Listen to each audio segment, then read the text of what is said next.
Assalamualaikum warahmatullahi wabarakatuh. Perkenalkan, nama saya Lilis Ayu Safitri dari Prodi Sarjana Terapan Terapis Gigi dan Mulut semester 4.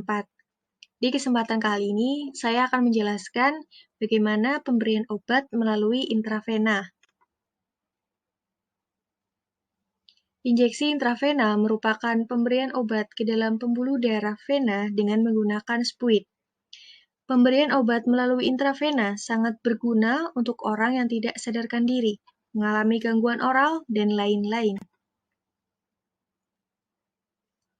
Ada beberapa kegunaan injeksi intravena, antara lain pada pasien dalam keadaan darurat agar obat dapat menimbulkan efek langsung. Selanjutnya, pada pasien yang tidak dapat diberi obat melalui oral, dan pada pasien yang tidak diperbolehkan memasukkan obat apapun melalui mulutnya. Ada beberapa lokasi yang biasa dilakukan injeksi intravena. Yang pertama, pada lengan, bisa di vena mediana cubital atau vena civalica. Bisa juga di vena basilica. Yang kedua, pada tungkai, bisa pada vena saphenous. Yang ketiga, pada leher, bisa pada vena jugularis. Pada kepala, bisa di vena frontalis atau vena temporalis. Dan pada mata kaki, bisa di dorsal pedis. Untuk indikasinya, yang pertama, pada seseorang dengan penyakit berat. Yang kedua, obat tersebut memiliki bioavailabilitas oral yang terbatas atau hanya tersedia dalam sediaan intravena. Yang ketiga, pasien tidak dapat minum karena muntah atau memang tidak dapat menelan obat. Yang keempat, kesadaran menurun dan beresiko terjadinya aspirasi, sehingga pemberian melalui jalur lain dipertimbangkan. Dan yang kelima, kadar puncak obat dalam darah perlu segera dicapai sehingga diberikan melalui injeksi bolus. Untuk kontraindikasinya, yang pertama, inflamasi, yaitu seperti bengkak, nyeri, demam, dan infeksi di lokasi injeksi intravena. Yang kedua, daerah lengan bawah pada pasien gagal ginjal, karena lokasi ini akan digunakan untuk pemasangan fistula, arteri vena pada tindakan hemodialisis atau cuci darah. Dan yang ketiga, injeksi intravena sangat berbahaya karena reaksinya terlalu cepat. Pemberian obat melalui injeksi intravena terbagi menjadi dua macam, secara langsung dan secara tidak langsung. Untuk secara langsung, bisa pada lengan, tungkai, leher, kepala, yang tujuannya agar reaksi cepat dan langsung masuk pada pembuluh darah. Untuk yang secara tidak langsung, bisa dengan menambahkan atau memasukkan obat ke dalam media, bisa wadah ataupun selang, yang tujuannya untuk meminimalkan efek samping dan mempertahankan kadar terapeutik dalam darah. Yang akan kita bahas pertama adalah yang secara langsung terlebih dahulu. Ada alat dan bahannya itu buku catatan, larutan injeksi dan bak instrumen, spuit, kapas alkohol, handscoon, perlak, karet pemendung atau torniket, dan bengkok. Nah, untuk prosedurnya, yang pertama, tahap prainteraksi, memverifikasi data pasien, lalu yang kedua, mencuci tangan, dan menempatkan alat di dekat pasien dengan benar. Setelah cuci tangan, jangan lupa menggunakan handscoon. Setelah itu, tahap orientasi. Di tahap orientasi ini, kita mendatangi pasien dan mengucapkan salam, lalu menjelaskan tujuan dan meminta persetujuan pasien untuk tindakan yang akan dilakukan. Lalu, di tahap kerjanya, jaga privasi klien agar nyaman. Lalu selanjutnya, siapkan obat yang akan diinjeksikan. Ambil obat sesuai dengan kebutuhan, kemudian pastikan tidak ada gelembung udara dalam spuit sambil ditepuk-tepuk, dan tutup kembali dengan teknik one hand. Setelah itu, dekatkan alat ke pasien. Bebaskan daerah yang akan dilakukan penyuntikan. Jika menggunakan baju lengan panjang, kita gulung sampai batas lengan atas, sehingga akan tampak lipatan sikunya, tempat vena yang akan kita lakukan penyuntikan. Lalu, pasang pengalas atau perlak di bawah tangan pasien. Setelah itu, pasang karet pembendung atau tourniquet, tapi sebelum itu, kita lakukan dulu pengukuran kurang lebih 3 jari daerah vena yang akan dilakukan penyuntikan. Lalu, instruksikan pasien untuk menggenggam dengan jempol berada di dalam. Nah, setelah itu kita raba dan pastikan daerah vena yang akan dilakukan injeksi. Setelah itu, kita siapkan obat dan kapas alkohol. Lakukan desinfeksi dengan kapas alkohol di vena yang akan kita lakukan injeksi dengan gerakan melingkar dari dalam keluar. Setelah itu, kita persiapkan untuk melakukan pemberian obat intravena dengan posisi lubang jarum menghadap ke atas. Kita lakukan penyuntikan di vena yang sudah kita tentukan dengan sudut 45 derajat.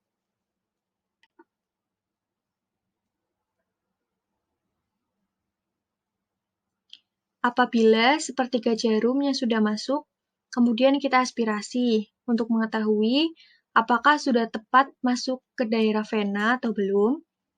Jika sudah keluar darah, berarti sudah benar bahwa spuit sudah masuk ke vena. Lalu setelah itu, lepas tourniquet dan instruksikan pasien untuk melepas genggaman. Kemudian kita masukkan obat secara perlahan-lahan sampai obat habis. Setelah obat habis, kita tarik spuit dan daerah yang sudah disuntik tadi kita tekan menggunakan kapas alkohol. Jangan lupa buang spuit di safety box. Jika diperlukan, kita bisa memasang plester pada daerah yang tadi selesai dilakukan injeksi intravena. Tetapi,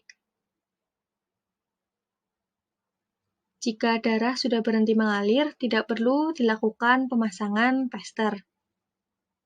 Buang kapas ke bengkok, lepas tourniquet dan perlak. Rapikan pasien. Setelah itu, kita tanyakan respon pasien setelah dilakukan injeksi intravena atau penyuntikan obat. Selanjutnya ada tahap terminasi dengan membereskan alat-alat, mencuci tangan, lalu mencatat kegiatan dalam lembar catatan keperawatan, dan berpamitan dengan klien.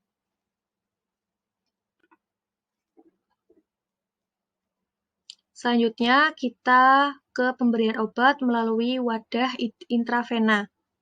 Untuk alat dan bahannya ada wadah atau tabung infus, lalu ada obat, spuit, dan ada kapas alkohol atau alkohol swab, handscoon, dan juga masker. Untuk tahap yang pertama adalah tahap prainteraksi. Yang pertama, memverifikasi data pasien, mencuci tangan, menempatkan alat di dekat pasien dengan benar. Lalu selanjutnya, tahap orientasi. Dalam tahap ini, kita mendatangi pasien, mengucapkan salam, memperkenalkan diri, menjelaskan tujuan, dan meminta persetujuan pasien untuk tindakan yang akan dilakukan. Lalu kita ke tahap kerja. Yang pertama, siapkan spuit dan obat dalam tempatnya. Gunakan tindakan aseptik dengan kapas alkohol dan tusuk area tersebut untuk memasukkan obat. Lalu, hentikan aliran dan cari lokasi penusukan. Gunakan tindakan aseptik dengan kapas alkohol pada lokasi tersebut. Lalu, tusukkan jarum hingga setengahnya dalam obat. Lalu selanjutnya, tarik kembali spuit dan jalankan kembali aliran kecepatan infus. Tahap yang selanjutnya ada tahap terminasi, yaitu dengan mengevaluasi tindakan yang telah dilakukan tadi, membereskan alat-alat, mencuci tangan, mencatat kegiatan dalam lembar catatan keperawatan, lalu berpamitan dengan klien atau pasien.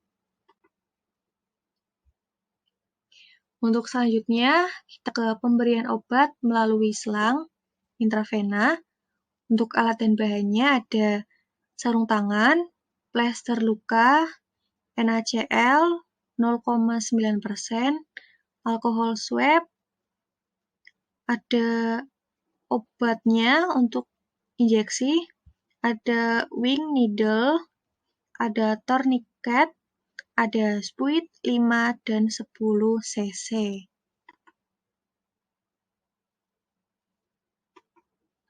Untuk tahap yang pertama yaitu tahap prainteraksi dengan memverifikasi data pasien, mencuci tangan, menempatkan alat di dekat pasien dengan benar.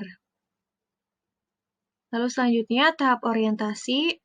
Dalam tahap ini kita mendatangi pasien, mengucap salam, memperkenalkan diri, lalu menjelaskan tujuan dan meminta persetujuan pasien untuk dilakukan tindakan. Tahap selanjutnya yaitu tahap kerja. Yang pertama, menyiapkan alat dan bahan. Setelah itu, periksa kemasan dan tanggal kadaluarsa. Periksa tutup flip semefit atau sernefit dan tanggal kadaluarsa. Lalu gunakan handscoon. Setelah itu, ambil 10 cc pelarut dengan spuit 10 cc. Lalu buka tutup flip sernefit, bersihkan bagian atas kemasan menggunakan alkohol swab. Setelah itu,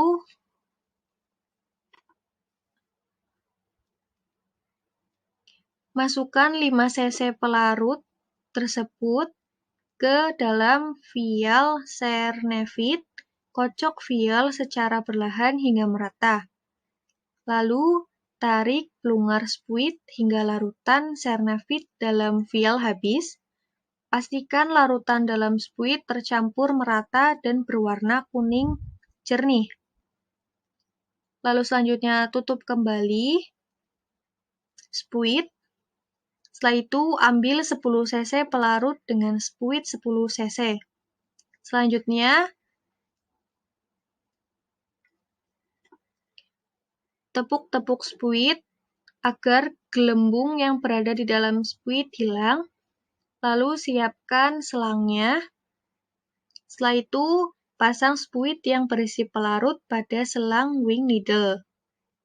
Selanjutnya pemasangan tourniquet. Jangan lupa instruksikan pasien untuk tangannya menggenggam. Setelah itu, usap area yang akan dilakukan injeksi intravena dengan alkohol swab.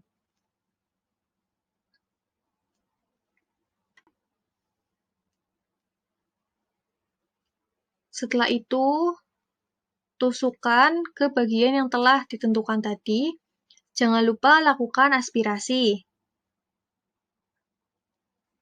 Setelah itu, lakukan proses priming dengan menginjeksikan pelarut 1-2 cc melalui wing needle. Setelah itu, ganti spuit 5 cc dengan spuit 10 cc yang berisi larutan Cernavit. Setelah itu, ganti kembali spuit 10 cc dengan spuit 5 cc yang berisi sisa pelarut tadi. Selanjutnya, lakukan proses flusing dengan menginjeksi pelarut 1-2 cc melalui wing needle. Beri alkohol swab di yang tadi telah kita injeksikan. Jangan lupa pasang plester.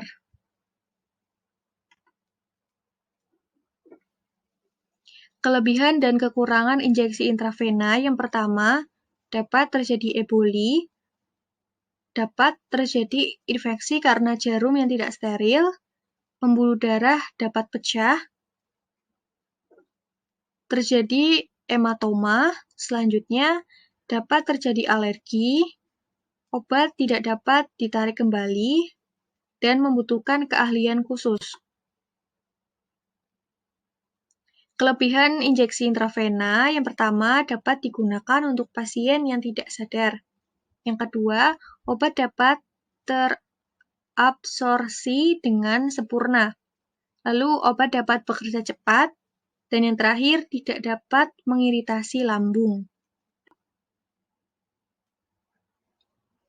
Hal-hal yang perlu diperhatikan selama pemberian obat. Yang pertama, obat-obat suntikan yang diberikan harus sesuai dengan program pengobatan.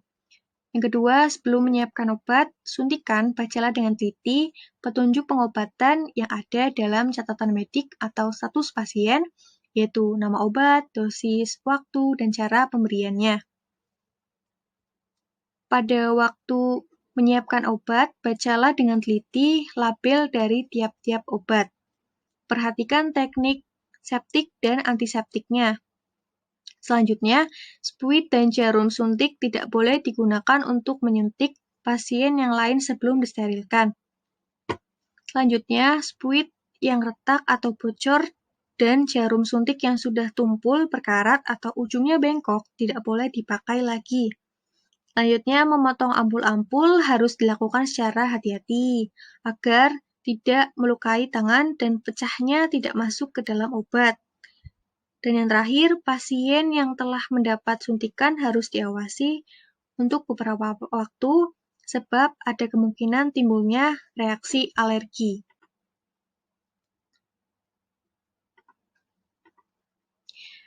Kesimpulan dari pemberian obat melalui intravena adalah harus dilakukan secara hati-hati dan teliti. Lalu, jaga selalu kesterilan, jaga privasi klien, jangan lupa selalu mengomunikasikan sebelum tindakan dilakukan agar klien tidak kaget. Jangan lupa mendokumentasikan setelah tindakan dilakukan. Itu saja penjelasan dari saya. Mohon maaf apabila banyak sekali kekurangan ataupun salah kata dari saya. Wabillahi taufiq wal hidayah. Wassalamualaikum warahmatullahi wabarakatuh. Terima kasih.